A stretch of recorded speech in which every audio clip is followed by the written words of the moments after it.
Hivi inawezekana mtu akaomba msamaha kila siku lakini bado asiwe ametubu? Watu wengi wanaamini kwamba mara tu wanaposema Bwana nisamehe, basi wamekwisha kutubu. Lakini Biblia inatufundisha jambo la kina zaidi kuliko hilo.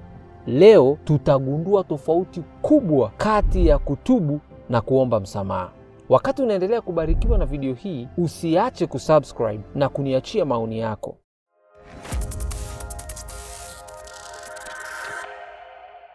Hebu fikiria mtoto mdogo amevunja glasi nyumbani. Baba yake anamuuliza, ni nani aliyefanya hivi? Mtoto anakiri na kusema, ni mimi. Kisha anaongeza, naomba unisamehe baba. Baba anamsamehe. Lakini kesho yake mtoto huyo anarudia kuvunja glasi nyingine kwa uzembe ule ule. Halafu anaomba msamaha tena. Wiki inayofuata anarudia tena.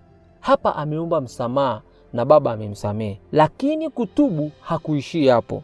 Utagundua watu wengi wanaomba msamaha lakini kamwe hawajawahi kutubu. Katika Biblia, kuomba msamaha ni kukiri kosa lako mbele za Mungu na kuomba akusamehe. Mungu, naomba unisamehe, nimeiba.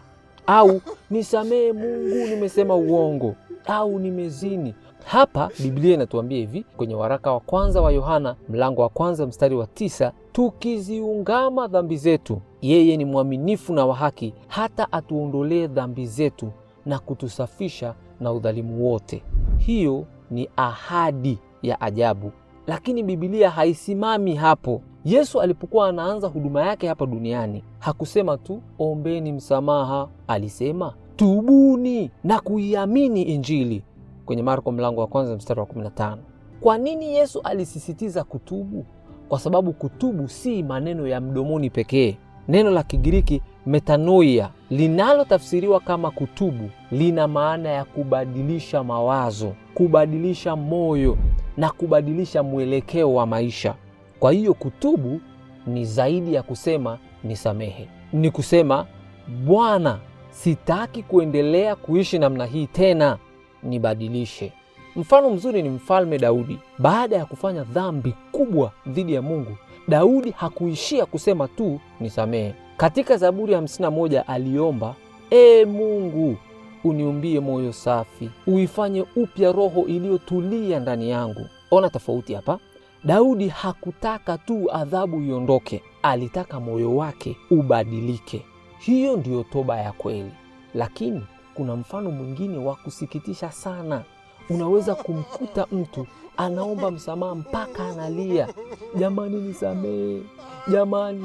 Wengine mnaweza mkafikiri jamaa huyu hatarudia tena ili kosa alilolifanya, amejutia kosa lake. Kumbe mwenzenu anaumia kwamba amekamatwa, au analia ili ahurumiwe asiadhibiwe. Huko sio kutubu.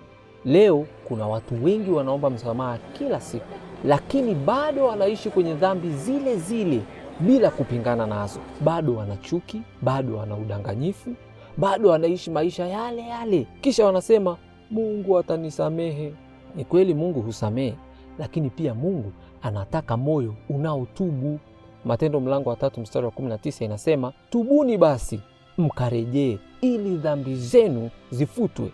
Ona maneno haya mawili, tubuni mkarejee. Hivyo toba si kuacha dhambi pekee, ni kumrudia Mungu, ni kubadilisha mwelekeo wa maisha. Hebu fikiria unaendesha gari kuelekea kusini, lakini unataka kufika kaskazini. Kuomba msamaha ni kukubali kwamba umekosea. Mimi naenda kusini badala ya kwenda kaskazini, naomba unisamehe. Lakini kutubu ni kugeuza gari na kuanza safari kuelekea upande sahihi.